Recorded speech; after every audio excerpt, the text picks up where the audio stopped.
What is happening, ladies and gentlemen, boys and girls? Welcome to another edition of Thrylos 7 International. I, of course, am Kostas Llanos, or Kostas with a K, your host for tonight, and I am joined by none other than the godfather himself of this great initiative, Aris Bouloubasis. Ari, how are you this evening? I'm happy. Anytime there's a win, you're always excited. So happy for that. Basketball won. The U19 won again. So wins all around. It's very happy today. It's a win all around for Olympiacos, this great club. Uh, this, of course, is my first show since we returned from London. Is that the same for you, Ari? I think that's the same for you. I ran a solo one. I thought. Did I? Yeah. Did you When do did a we get solo? back?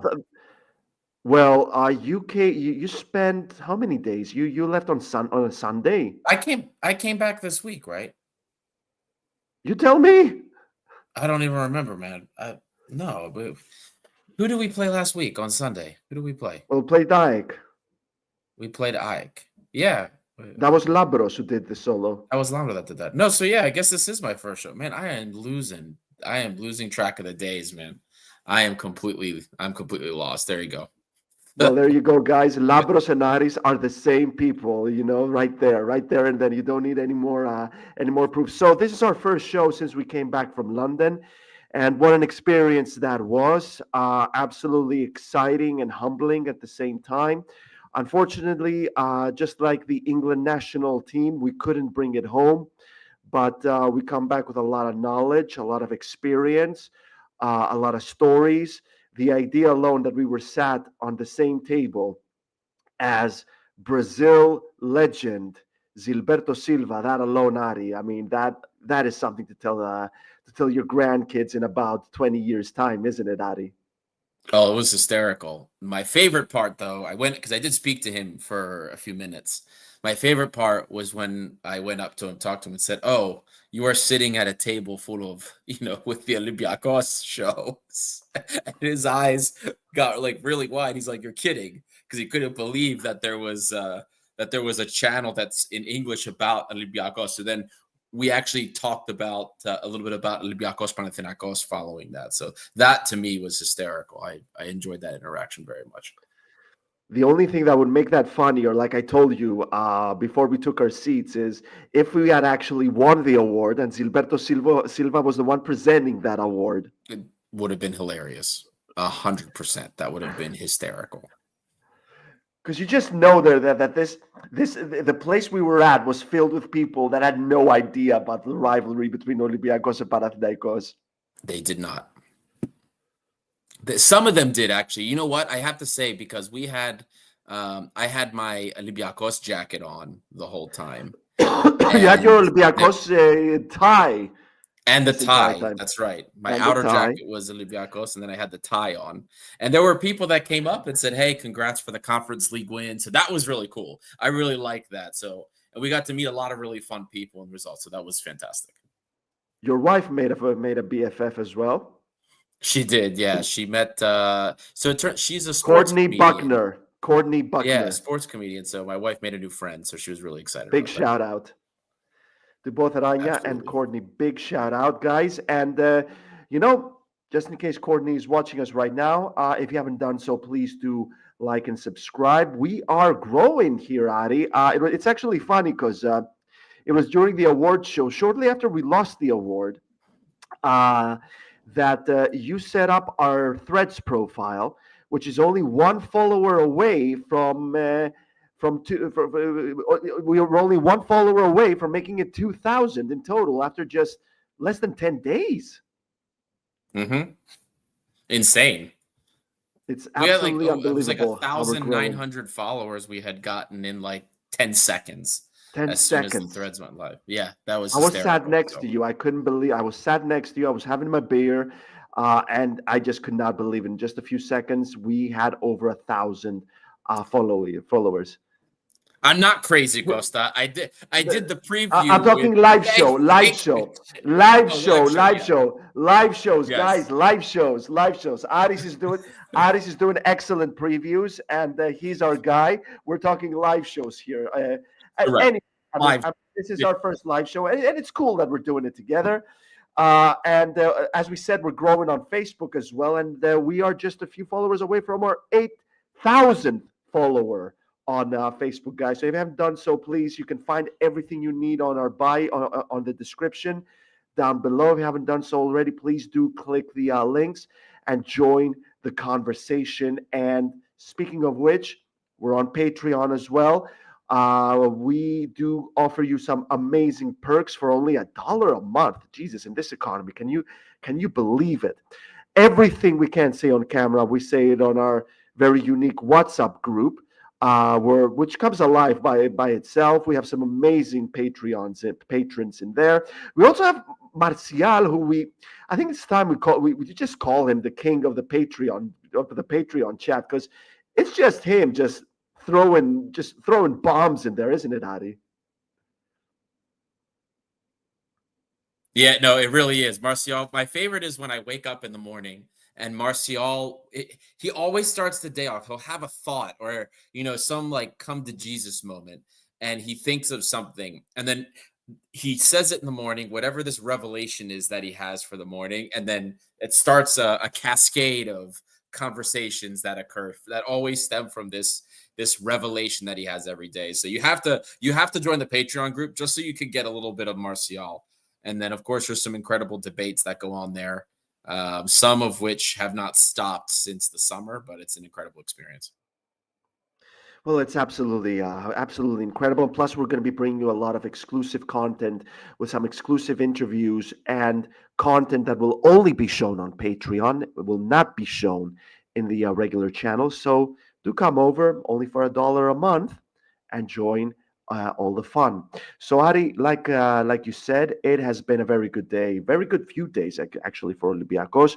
The esteemed under 19 side drew in the youth league against Trencin, at Trencin, and they won in Crete against OFI. Two very big results, Sari. How did you find those two results? Really important. So the first draw, by the way, guys, the U19 team has won every match before Thursday. It is the first match that they have not won this season.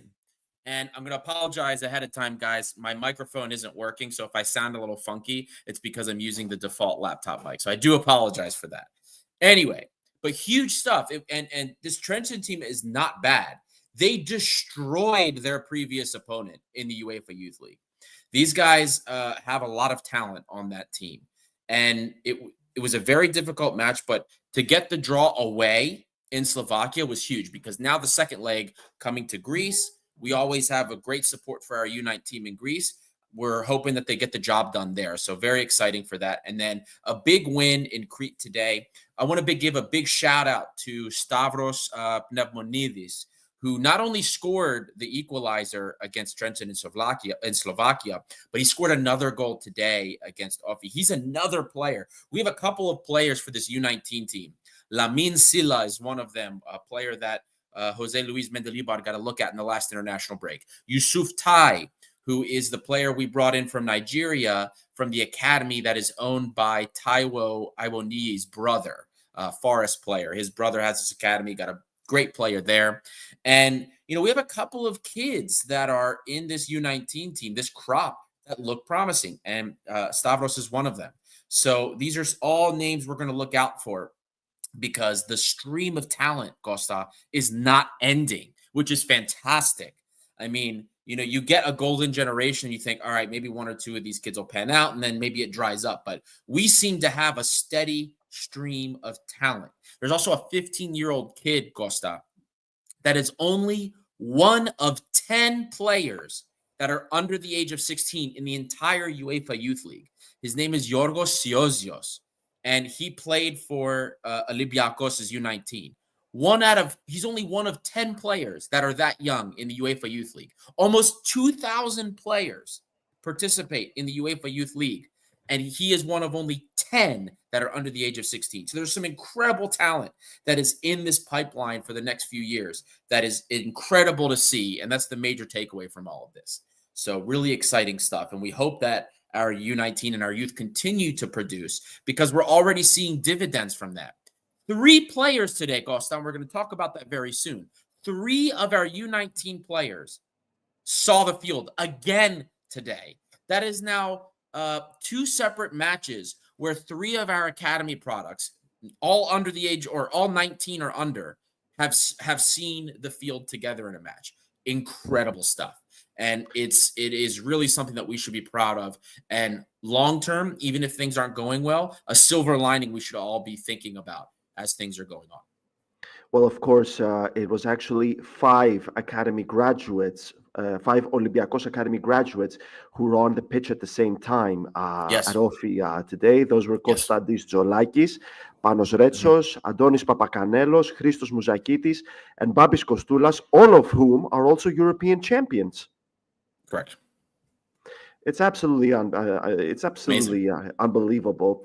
But of course, let's not forget Olympiacos FC's great and amazing partner, Olympiacos BC, the basketball team. A huge win over Peristeri earlier today, 84-78. A big victory at CEF for Olympiacos. How did you like this victory, Ari? Who stood out? Who stood out in your eyes? Well, it was not easy for it.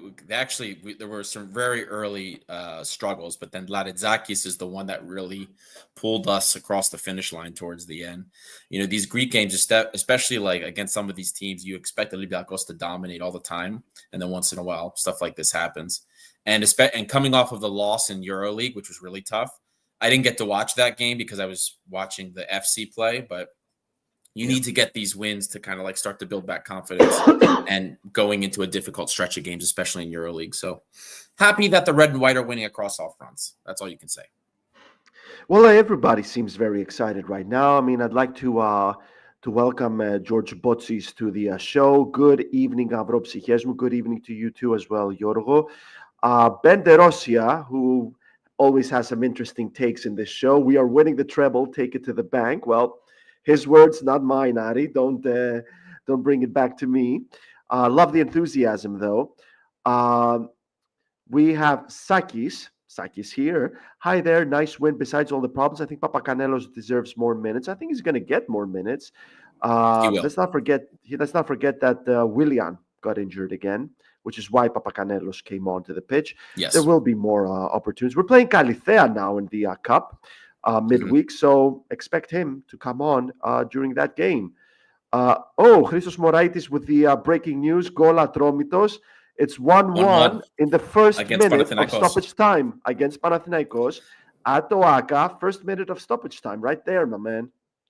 That's huge, and I think it was Karamanis that scored that. Karamanis. This is really huge because this gives us a little bit of buffer for the table today. PAOK also drew today, so thank you to Kalithea and thank you to Valbuena in particular, who helped assist with that. But if things end as they are, we are now 3 points into first place. So we're starting to get a lead into first place now. We have Kalithea coming up, which is that's in the cup midweek. That's the Kipelo. That's correct. And then after that, we play Lamia. And then we restart the cycle again. We start playing teams for a second time in a row. Our schedule in Greece through the rest of the season before the winter break. It's Volos, not Lamia. It's Volos. It's Volos. Volos, not Lamia. We have Volos next week, not Lamia. So we got Kalithea on Wednesday at Karaiskaki. Yeah. Then Volos visit at Karaiskaki. Then Twente at Karaiskaki, and then we visit Kalithea, and then we host Lamia. Lamia is a bit of a while away, December 21, actually, before the Christmas celebrations. Oh, I guess you're right there. I thought we had one more because this was match week 13, wasn't it? Oh, it can get a little complicated, but nevertheless, Kalithea on Wednesday, and then Volos on Saturday. Both games at Karaiskaki. Got it. I mixed that up. I thought Okay. because oh yeah, that's right. No, that's right. That's right. Because we're the 14th team. Duh. I counted that wrong. But no, it's just huge. So and this is kind of like worrying to me, or it was, because these are low block teams, lower teams in the ladder. And these are the teams that we have dropped points to for really stupid reasons. And there's a lot of pressure on the team to do something for this, because look at this game, Costa, right? OFI is a team, their whole strategy today was to play for the draw. They did not move past midfield very often. Their strategy was clear. Sit deep, 10 men or 11 men, we'll say, behind the midfield line. Try to catch us on the counter. That's what they were doing today. They wanted us to test them. They were trying to force us to go into the weak area, which was for us to go into the middle and take shots. And it was working up until, we get the first goal through Julian Biancon. Our first set piece goal of the season, Costa. Our first. Across And all competitions. Yes, all competitions. And I literally made a joke about that on our socials 10 minutes before that goal happened, saying that we needed to bring far a set piece coach. So that was huge. But if I going may back to interrupt that, you, though, if I may go ahead. interrupt you, when we had Panos Kostopoulos on the show, the La Liga expert, based in Spain, we did talk about this, and he told me Jose Luis Mendilibar doesn't believe in this whole set piece coaches and stuff. Yeah. So do not hold your breaths about having a Jover kind of guy coming into Olympiacos. I know. I remember that, and that's something that's extremely frustrating. But anyway, such a Basque Spanish thing. But the thing, Costa, is when we put up the December match schedule, 6 games in the month of December. We literally play a game like about every 5th day. Every single person that engaged on any platform, the expectation was that we would win 6 for 6 in December. So you are going into this game, and the expectation from everyone, we win all 6, even Twente. There has to be 6 wins. We had to win this game regardless. We had to find a way to win so that we could start on the right foot. Now we have the Kipelo against Galicia. We beat them in the first leg 1-0, so we have to see that out. And there you go. The Panathinaikos game just ended. They drew, so we are now 3 points into first place, which is insane. Nobody wants to win the Super League this year. We seem like we were beginning to catch our form now with players that are finally starting to show up. Costa, guys like Willian look pretty good today, better than he has all season so far. Not £4.5 million of wage worth, but he looks, or 4 million pounds, whatever it was. But he looked better. And same thing with Marko Stamenic, and we'll get into that context very soon. But you had to come out today. You are Olympiacos. You had to come out today and win. The expectation is 6 of 6 in December. You had to come out, find a way to win, no matter what the injury scenario was. It didn't matter. You had to come out to win, and then that's what we did. It wasn't easy, especially in the beginning. Things were slow. We couldn't get into the penalty area very often. But then in the second half, even after some, interesting substitutions that we'll talk about, we got the job done. We were in control of this match, but we still had some of the same issues. Some decision-making in the final third is very bad. But we found a way to win. This is the most important part, because even when you're not playing well as a unit, offense, defense, whatever the case may be, champions find ways to win these difficult games or these grungy games against these lower sides. And we did that today. Now, we look to midweek, Greek Cup, need to get a result there. We need to make the Cup final this season for me. Even though it's not on my priority list as far as like what I think should be the priorities this season, it still would look great for us if we can go further in the Cup than we have been, because we've been pretty bad in the Cup. We haven't done really anything since the 2019-2020 season in the Kipelo. Yep. We really haven't. When we won it. Exactly. So, I would like us to make a great showing, even if it's not the priority. But this is the important thing, Costa. If we're talking about the match in a general terms, this is what it meant.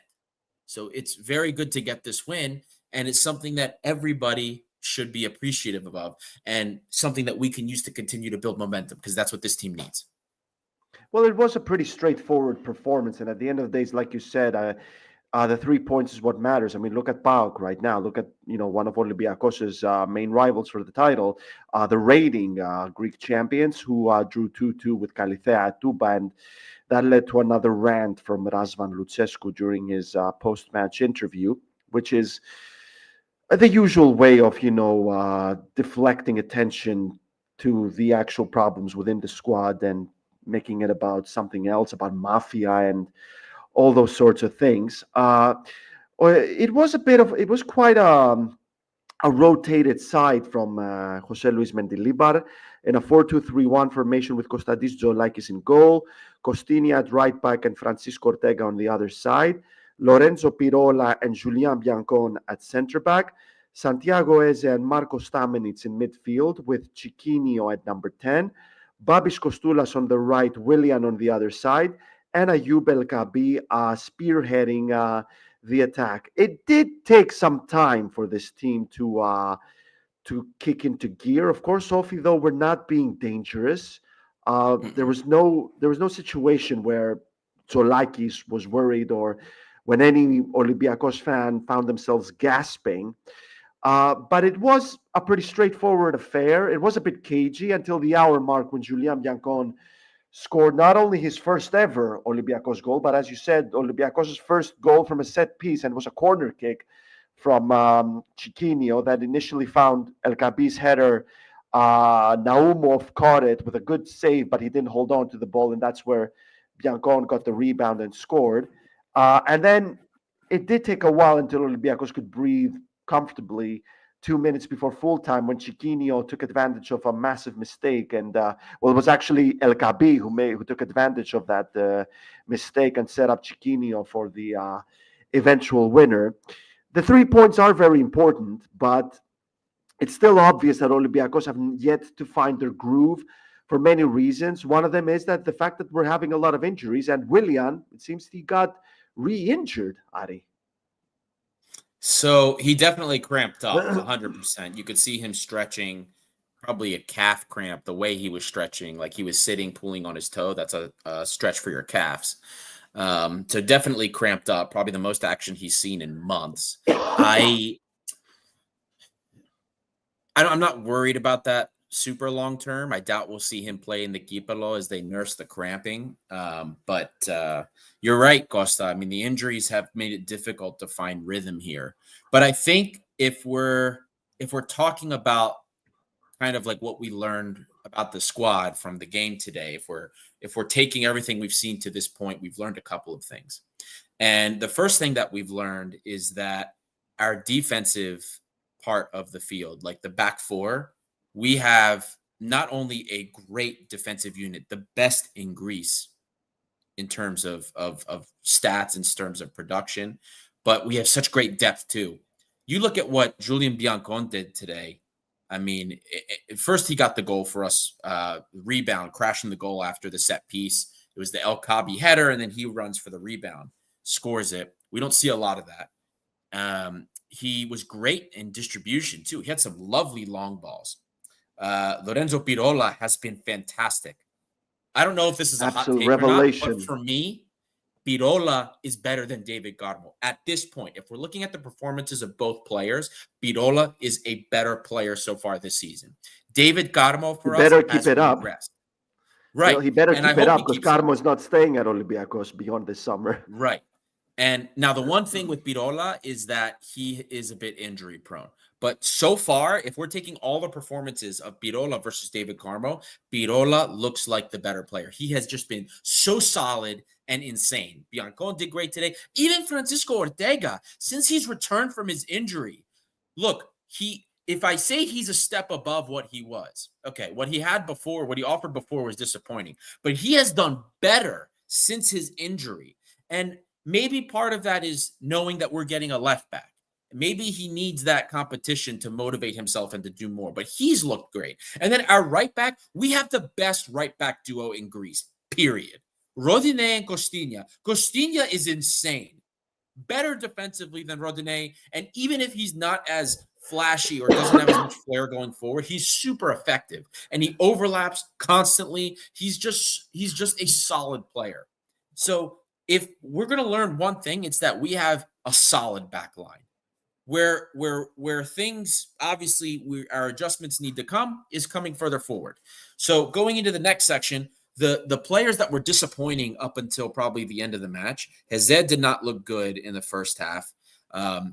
He was kind of all over the place, missing his marks, not intercepting like we're used to. Then in the second half, we saw a little bit more intensity from him. Marko Stamenic, when he was able to get forward, Costa, was moving the ball around. All of our great opportunities, anything that was remotely decent that we had in the first half, came from Marko Stamenic. He had picked out Chiquinho and El Kabi with 2 cutting through balls to split the lines in the first half alone. And it brings me back to a take I had in a previous show where we were talking about Stamenic and the frustrations with people had about him. And I had said I wanted to see Stamenic further up the pitch because anytime we saw him get more advanced, the distribution was pretty good. And we saw that today. When Stamenic was allowed to get forward, there was so much value there. So I really think we have been missing something by not allowing him to get further forward, by forcing him to sit further deep, where he hasn't been super effective for us in the press. Now, he has been making improvements in that respect, but his value for us is clearly further up the pitch. And you saw that today. He got substituted. I was a little bit against that substitution. I get it was for the yellow card, but I thought that I really believe like the case with Stamenic is that he has more value for us in a more advanced role. So anyway, that's just my opinion for that. And then you look in the wing position. We talked about Willian looking better today. These players are beginning to show what we expected from them earlier on. It has just taken some time to do that. And it's frustrating because we lost some early results because of the bad form, but so many Olympiacos fans have so little patience for these players, and we're willing to write them off. And then you're starting to see some players need more time to adjust. That's the scenario. It is what it is. Let's hope that they're starting to hit form now. Let's hope that we get better players throughout the rest of the season. These guys have talent. They can offer us something. And now they're beginning to show it. So I'm going to choose to look at this with a glass half full mentality and believe that what we are seeing is finally the beginning of players getting in rhythm and then offering us something so that we can look at our bench for solutions instead of wondering where the solutions will come from. So these are the lessons that we've learned, Costa. The defense is fire. Goalkeeper, we're not going to talk about that. Our goalkeeper is fantastic. Our midfield is decent. We have options in the midfield, but now we're seeing the depth begin to come alive. Plus, we still have Bakulas that hasn't gotten a chance. El Kabi is El Kabi. He's clearly injured. He's carrying an injury. I don't have inside information on that, but the way he's running around and the last 2 games, the way he's been a little bit off pace, he's 100% carrying an injury or something. And he is still super effective. Both goals we can attribute to El Kabi. The header Both of them, yeah. that created the rebound opportunity, and then he's the one And that the passed the assist. ball to Chiquinho.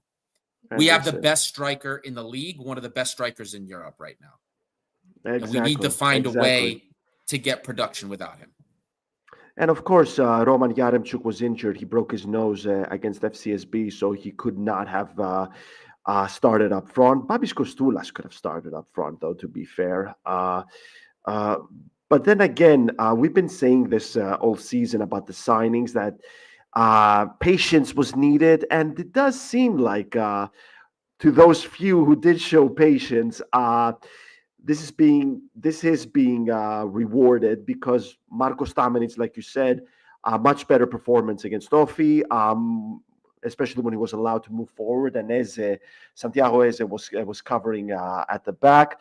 Willian, much better. Obviously, not the Willian from Chelsea and Fulham that we know, but the improvement is very obvious. The development is there for everyone to see. It is very unfortunate that he did have an issue. You attribute it to cramps. That remains to be seen. I don't expect to see him against Calithea in the second leg. Reminding you all that we beat Calithea 1-0 in the first leg, so we're already almost there. But we are going to need those players. Danny Garcia as well has shown improvement, and you've been quite critical of Danny Garcia. What do you make of his last few performances, Ari? You know, Costa, what I I don't really know what to say about it, to be honest with you. Also, I'm seeing a lot of commentary in the comments about there's a question about Carmo because somebody asked if it was a why are you saying Carmo? This is from Notis SK. Guys, why are you saying Carmo is not staying? Is that common knowledge? I thought that was supposed to be a permanent move disguised as a loan for FFP. Well, it is a loan financed through Forest. They bought him. They're loaning him to us. We've talked about in other shows what that looks like, but no, it is a loan. It could work that he comes back to us, but I think in the end, the hope is that he'll be a Forest asset on one side. So and the plan now seems. Yeah. Sorry, go ahead, Adi. No, that's we don't know if he's coming back or not. Ideally, yes, but we don't know that. It'd be great to have him, yeah, of course. But it seems like the plan also is that he is on standby in case Nottingham Forest lose Murillo in the summer, or Milenkovic as well. He's having a great season, but Carmo is considered as a player that will be joining Nottingham Forest this summer transfer window, as it is quite likely that one of their two-star center backs who played a huge part in this incredible season that Forest are enjoying. He could be the one to replace one of the two this summer. And Costa, because the chat right now is talking a ton about Veld, I just want to remind everybody, we had given you guys a translated bit about Veld from his former teammates and about their experience with him. And Christopher Velde had the exact same issues in Poland at Lech Poznan for his first 6 months there. Then, after some tough love from coach, teammates, and even the board, something turned in his head, and he finally was doing what was asked of him. And he became a better team player, and he became unstoppable in Poland as a result. Don't write off Christopher Velde yet. He is still going on the same trajectory that he had at Lech Poznan. Is it disappointing that we are dealing with it? Yes, it is disappointing.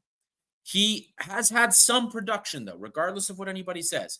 Reminder to you all, Christopher Velde is our fourth highest goal contributor this season. There's only 3 players that have more goal contributions than him. The obvious one is Ayoub El Kaabi, of course. No one's beating him. Number 2, Gelson Martins. Gelson Martins is responsible when he plays for 60% of our goal scoring opportunities. Gelson Martins responsible for that much when he plays. Hugely important. Number 3 is Rodinei. Then it's Christopher Velde.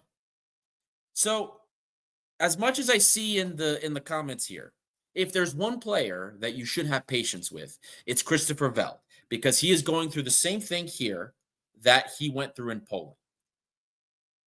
It is likely, if he follows the same trajectory, that he will eventually come good. I hope it's sooner rather than later, but there is a clear mentality issue with this player. Hopefully, we figure out the secret sauce to fix that like the Polish did, like Lech Poznan did. And then he becomes an extremely valuable player for us. But I just wanted to comment on that because the comments are just going insane with Christopher Velde.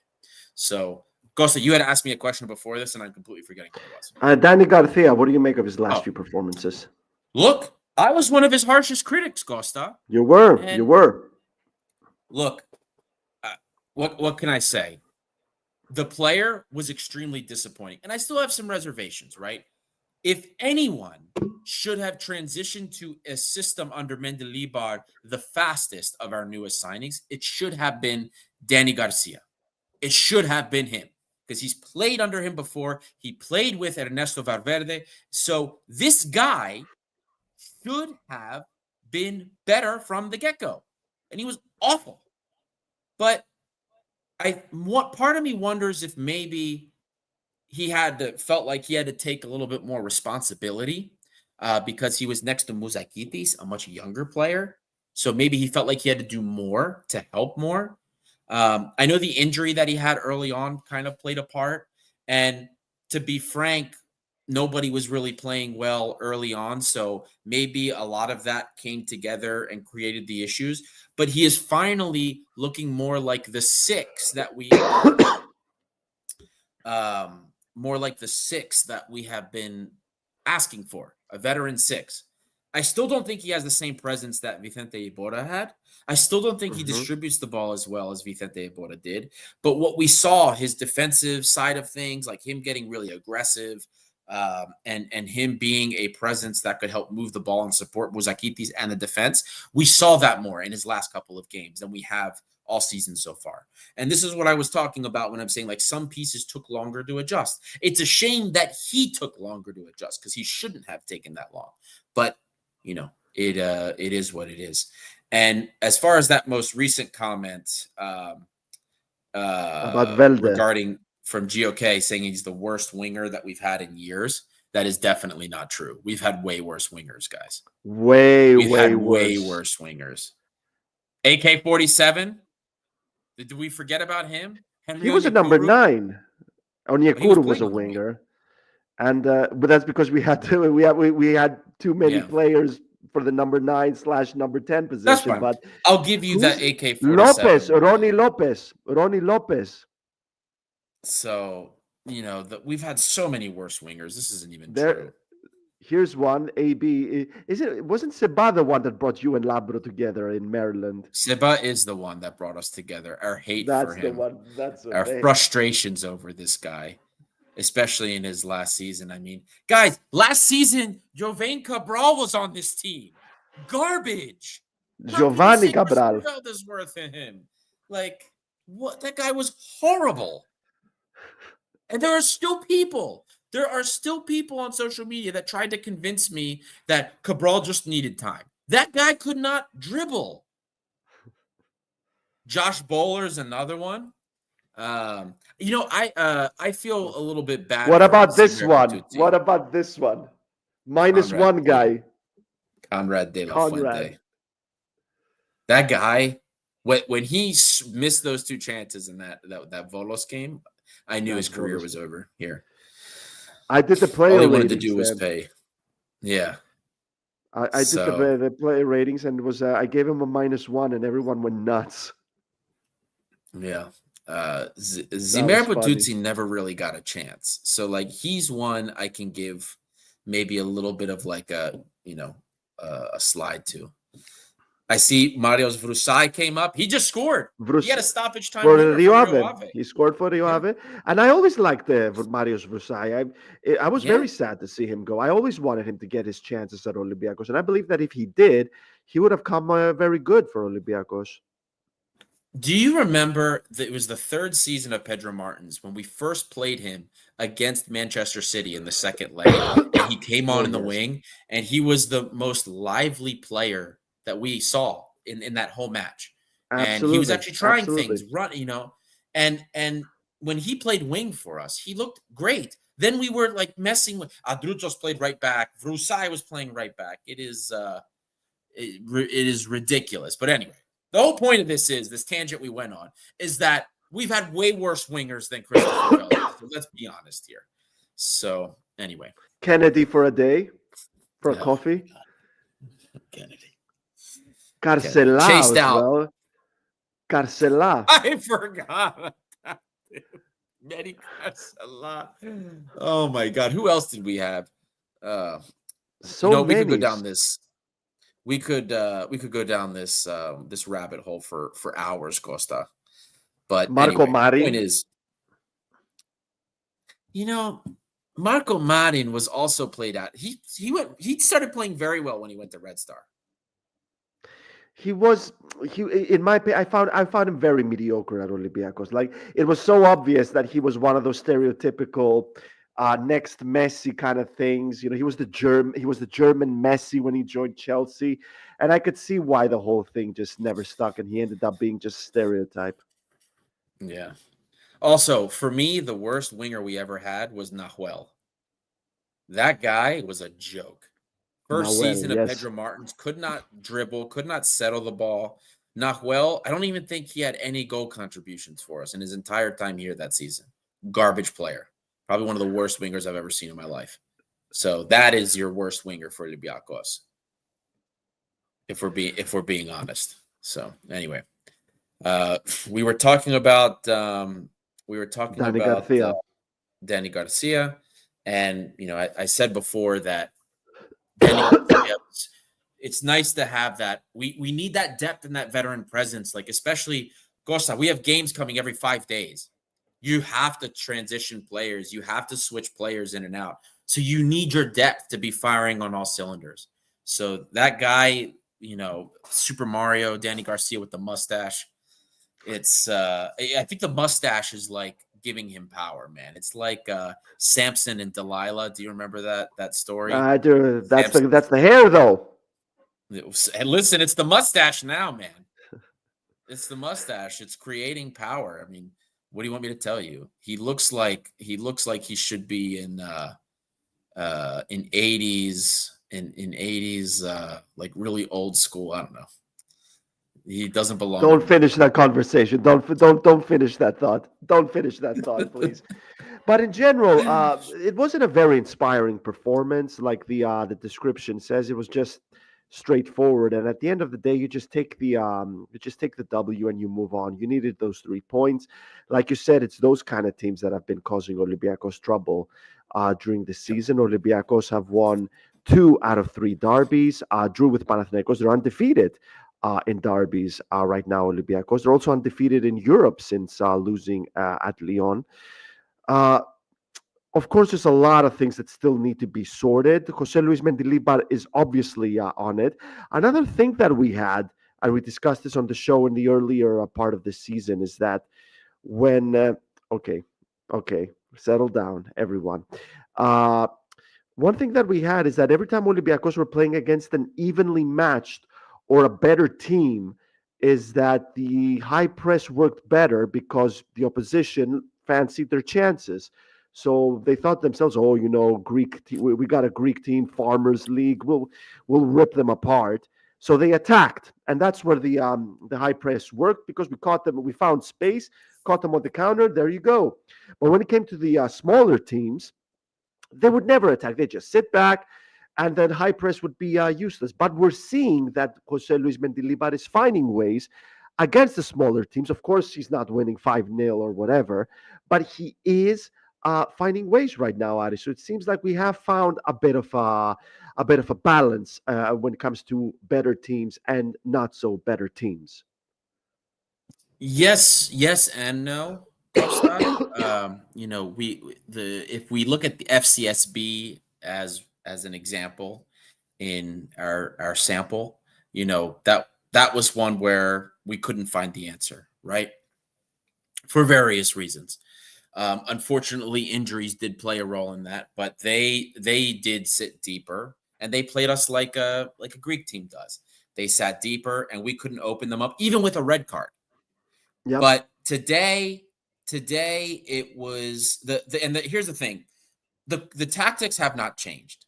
The tactics never change, aside from Lyon. None of it has changed.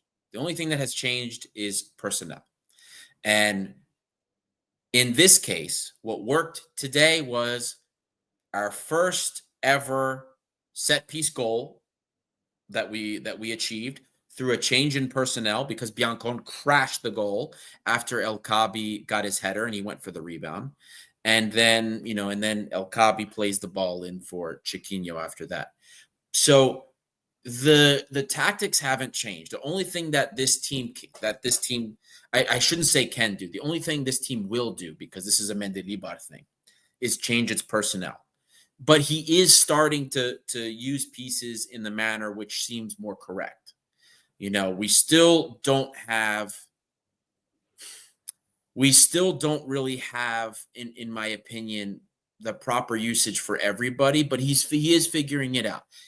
Mendilibar still makes weird changes. Like today, the triple sub that we made it was like the 70th minute almost, or the 67th minute.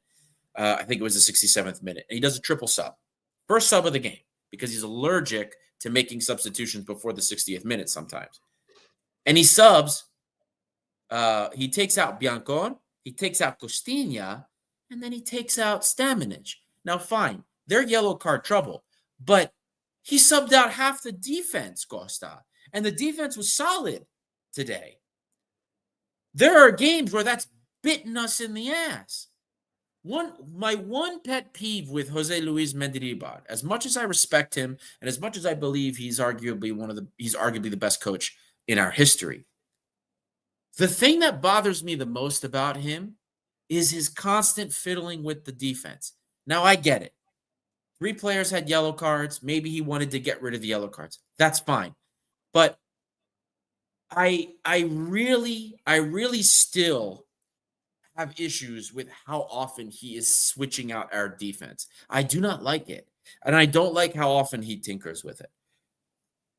The caveat was that there were the yellow cards. That was fine. But once those subs happened, there was about an 8 to 10 minute period of the second half where OFI got forward and they had 2 really decent opportunities against us. And everyone's sitting here, we're like, wake up, guys, wake up, get the ball back moving forward. Then, of course, we get forward and we get the second goal finally. But, man, when he makes these transitions, our defense just loses some balance.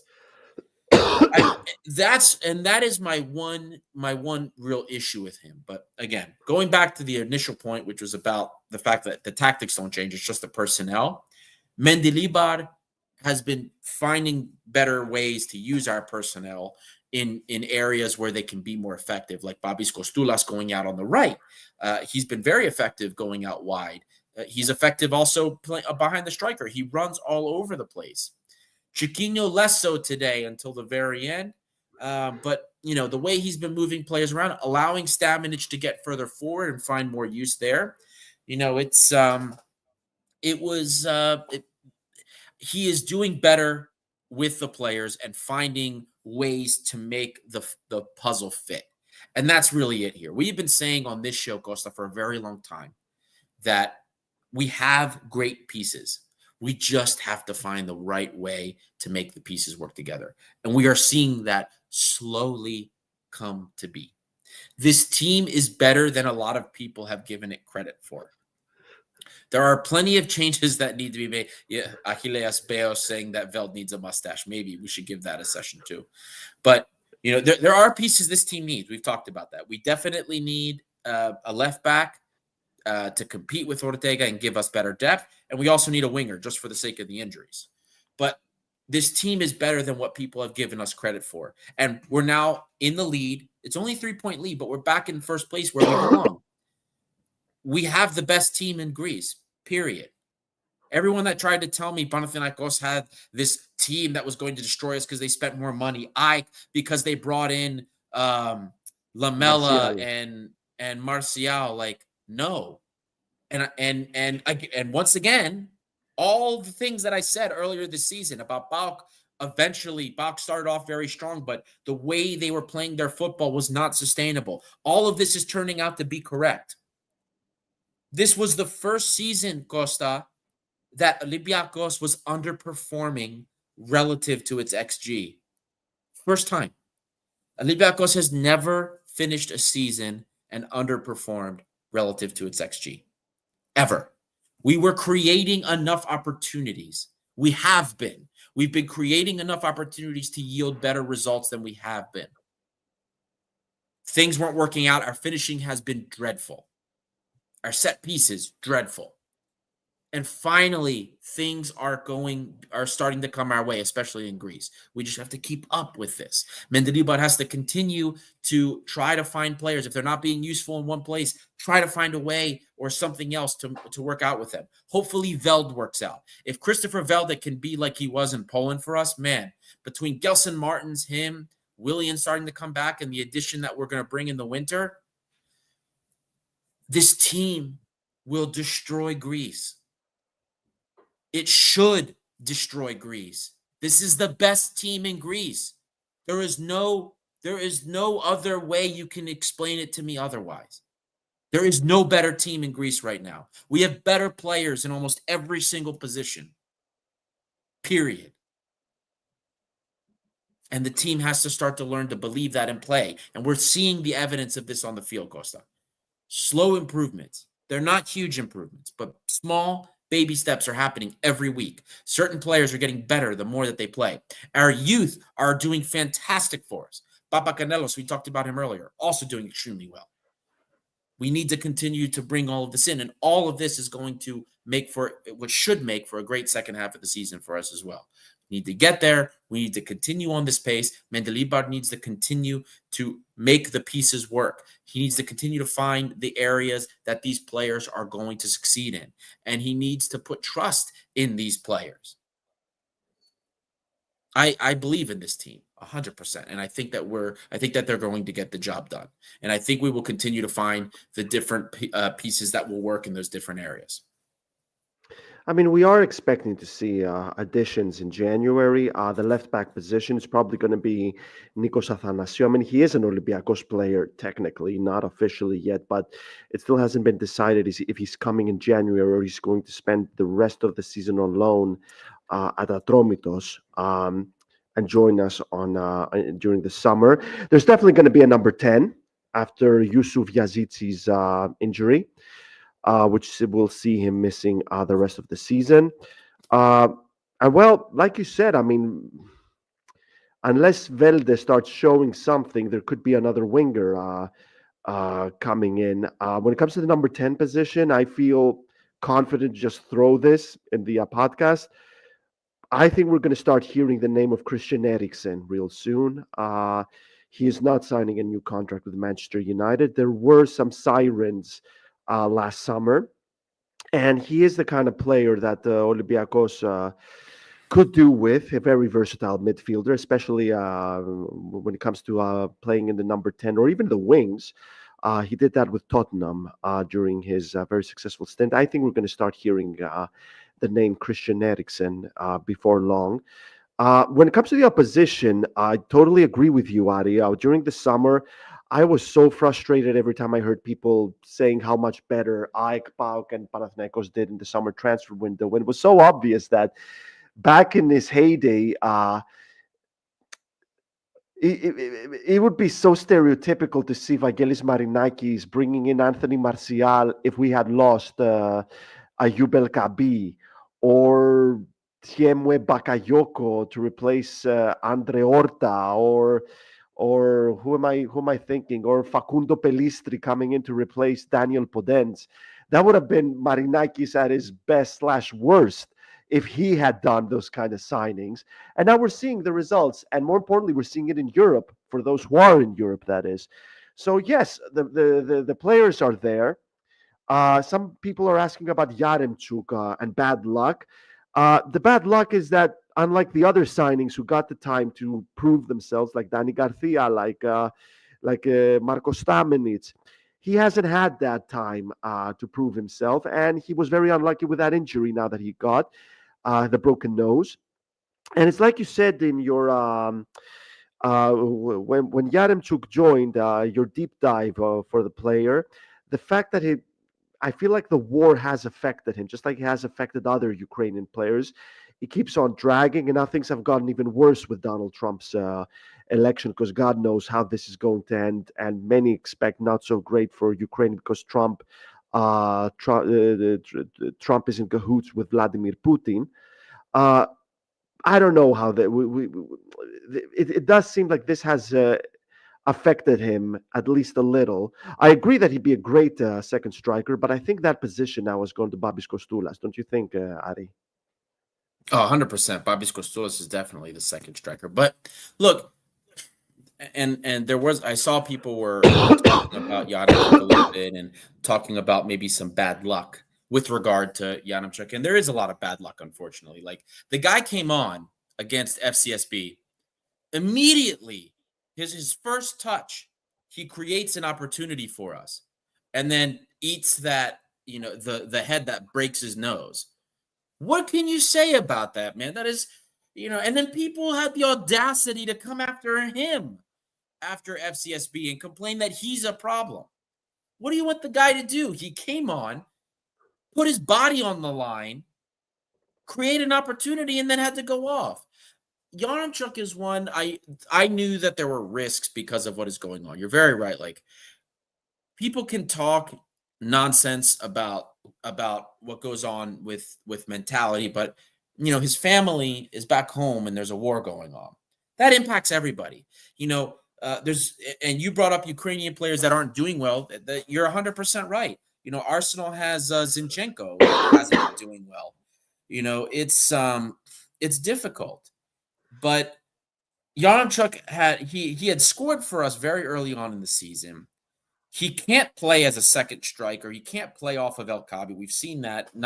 He has to be there himself. And in a season where our service has not been great, he's a player that needs a little bit of service. He's not Jovetic. He's not going to be able to help you a lot in build-up. You have to give him service. And this team has sucked in providing service to our strikers. Quite literally, if Ayoub El Kabi would have reverted to his form in the first half of last season, we would be all screaming to get rid of El Kabi right now. But Ayoub El Kabi has continued the form that he had in the second half of the season and has been brilliant and ruthlessly efficient with the few opportunities he gets. Costa, El Kabi's conversion rate is 40% right now. Oh, well, after today, it probably won't be, but it was 40% the last time I did his numbers. That's what it was last season after he came back from AFCON in the second half of the season. That is not production that we're used to in Greece. That's not production that anybody is used to. So we have to take all of this into consideration, right? So Ayoub El Kabi is absurd, in absurd scoring form. Yaremchuk is not. Yaremchuk is struggling. He's not getting a lot of service. This is what normally would happen. It would have happened to El Kabi if he was not having the same type of scoring form. So we have to keep this in consideration when we're talking about a player like Yaremchuk. Yeah, absolutely, man.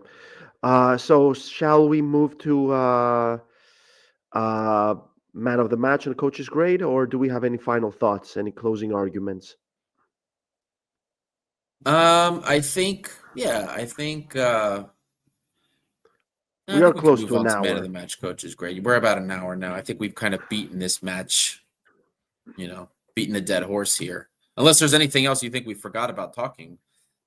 I don't think we missed anything, to be honest with you. Guys, do join us on this conversation. And if you haven't done so, please do like and subscribe.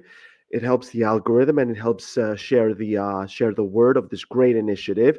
We're being watched being watched in every continent in the world, bar Antarctica, in over 100 countries. So let's continue spreading the love. So, coach is great and man of the match. Both of them are tricky. Who do you got for man of the match? So my man of the match today is, and I'm in agreement with Costa with a C here because he and I briefly had chatted about it. My man of the match today is going to be Julian Biancon for a couple of reasons.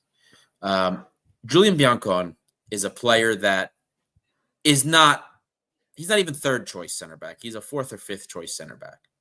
But this guy, since he's joined Olympiacos, has just fallen in love with the culture here. He is a massive Olympiacos fan. This guy supports the youth. He came in today, gave everything, played fantastic, and got us our very first set piece goal because that guy actually crashed the goal. And, unlike so many of our players, we can barely get players in the box sometimes, but he crashed the goal. He gets one. He deserved to have a goal today. Gets us on the front foot, which then, leads to bigger and better things as far as the match is concerned. So I'm giving Biancon my man of the match. And there's other shouts. There's other shouts that you can give. A couple people already brought up Lorenzo Pirola because Lorenzo Pirola again had a great game. The Catenaccio defender is like, and let me back up a little bit, Costa. I'm super happy that a Catenaccio defender like Pirola is doing so well for us because at the beginning of the season, and even now, up until a week ago, people kept telling me, not for Olympiacos. He's terrible with the ball at his feet. He's an outdated defender. He will never be good for Olympiacos. That's what people keep telling me about Pirola, even now.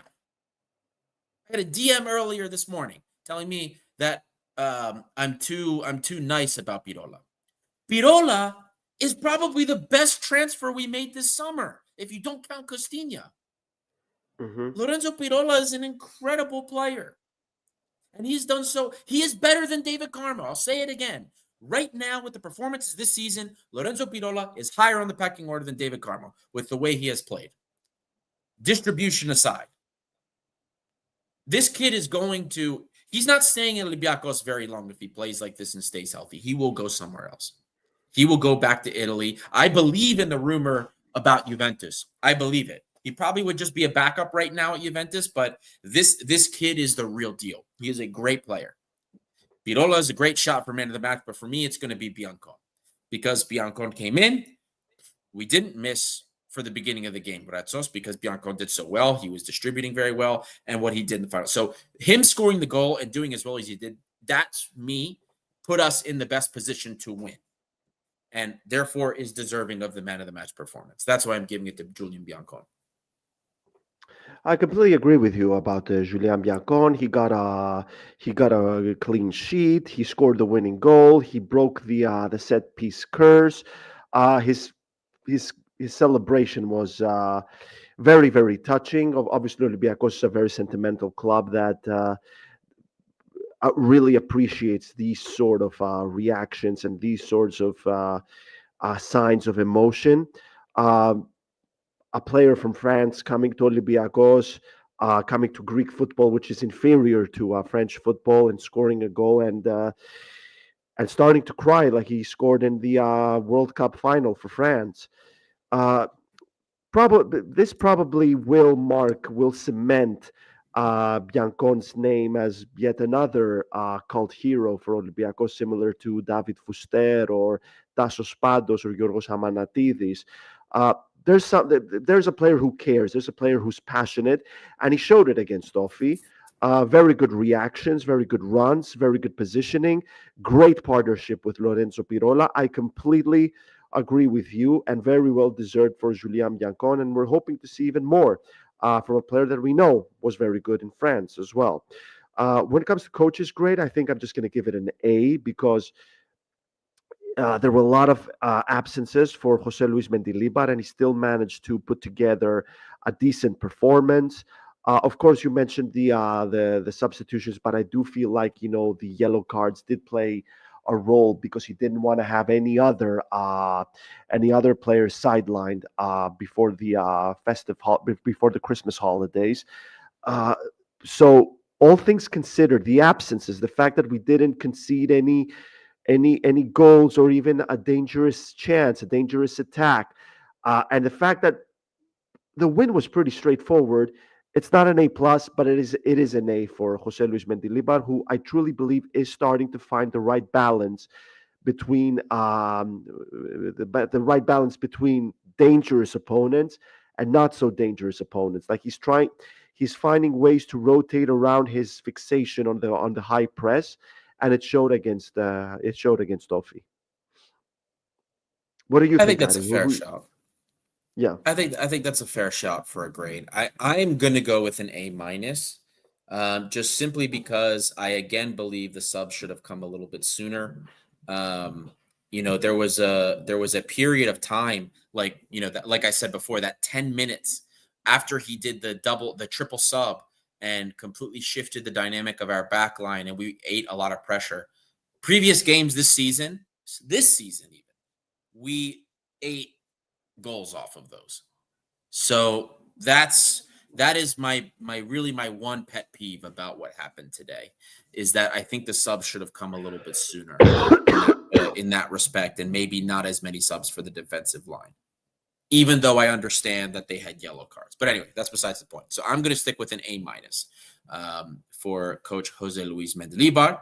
Now, looking back at what the chat has voted for man of the match. And guys, if you're in the chat, go ahead and give us your coach's grade. Just drop it in. We read out the coach's grades that you guys give. You can do either 1 to 10, or if you're familiar with the letter grading system, F through A being the best, F being the worst, you can do that as well. So go ahead and drop your grades there. Again, you can use 1 to 10, or you can do A through F. That's up to you. So drop those in there. But as far as man of the match goes, the audience has mimicked kind of what we discussed earlier, Costa. Julian Biancon has 46% of the audience vote for man of the match.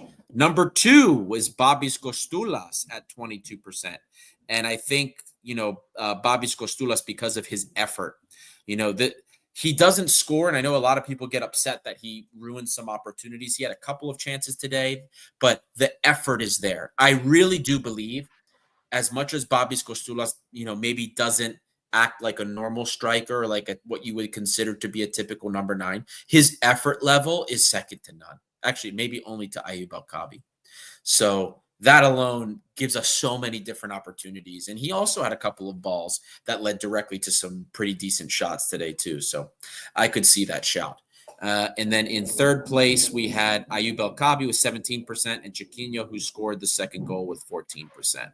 So almost everybody seems to be on the same page with Julian Bianco and Costa.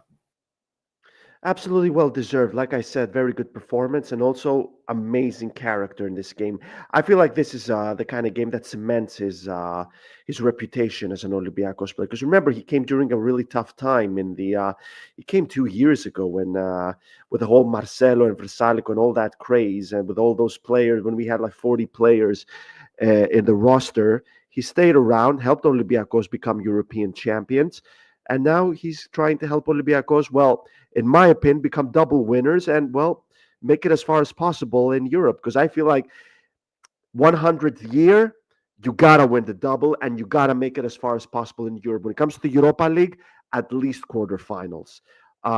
So we're aiming at a monster season. It's going to be very difficult. Let's see how that pans out. Any final thoughts before we wrap up, Adi? No, Costa, that's it, guys. I guess quick final thoughts. Again, thank you so much for the support for the Football Content Awards. Even though we didn't win, we got to see kind of what other people are doing, and we are learning and all the time and trying to create more content and find more people. The fact that we have created a platform, and the fact that we are getting noticed by outlets that really couldn't care less about Greece in many respects is, that's really cool. So I want to thank you guys again for that. Again, after coming back from the Football Content Awards. So thank you guys for that. It was really cool to see. And we have so much more work we're going to do that we're excited to do it, excited to continue to get started. Again, if you're not following us on social media, don't forget to go out and about on social media, because we're growing like crazy. All the platforms are growing, really. So we're super excited for that. We have a TikTok now. I know Costa with a C has mentioned that before. So check us out on TikTok, or if you're on Threads, check us out on Threads too. And that's really it. So just wanted to give a big thank you to everybody. Hope if you celebrated Thanksgiving this past Thursday that you had a great time with your family and ate too much food like I did. And yeah, I guess we'll see everybody on when is the Greek Cup now? A Wednesday or Thursday? Wednesday. So, we'll come back and see. Hopefully we have some good news again on Wednesday. And that's all the time we had left. Thank you so much for joining us, guys. If you haven't done so, do like and subscribe and join us on Patreon. I was Kostas Lianos. He was Aris Bouloubasis, and we will see you soon.